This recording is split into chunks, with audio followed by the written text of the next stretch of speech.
I was in Birmingham last year. I was actually in hospital, and while I was there, a couple of nurses and staff there had mentioned Furrows and said it was really good, so I thought that's what I'd try. So what sort of adaptations have been made to the car? I understand it's not standard, obviously.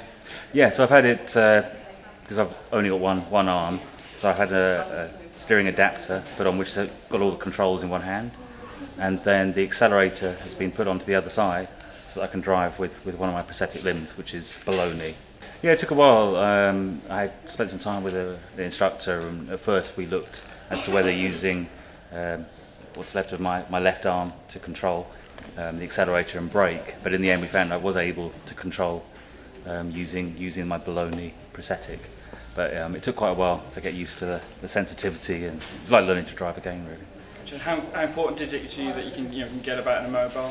It's massively important. I mean, it's the final phase. It's been 15 months since my injuries, and all I've really wanted is my independence and my freedom back. And although I can get around on my legs now, I can only go for a small distance.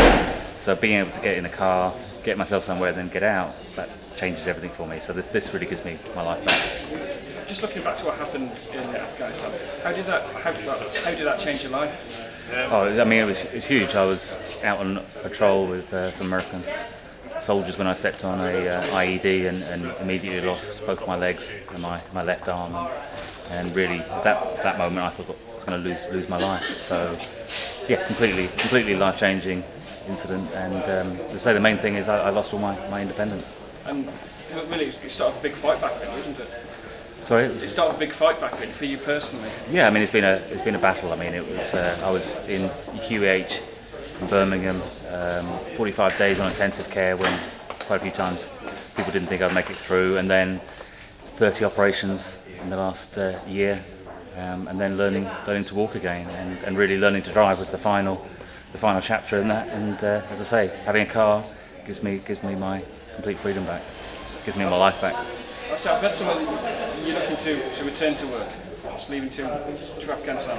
Is that just you? Do you think that's you being brave, or is that you just being a photographer and wanting to get back to what you do? You know, all I ever wanted from when this happened was my life back, and part of that life is doing my work. So for me, it's not really about going back to Afghanistan. It's just about going back to work, doing what I do. So for 10 years, I've photographed in war zones, and yeah, getting back to that will be getting back to my life.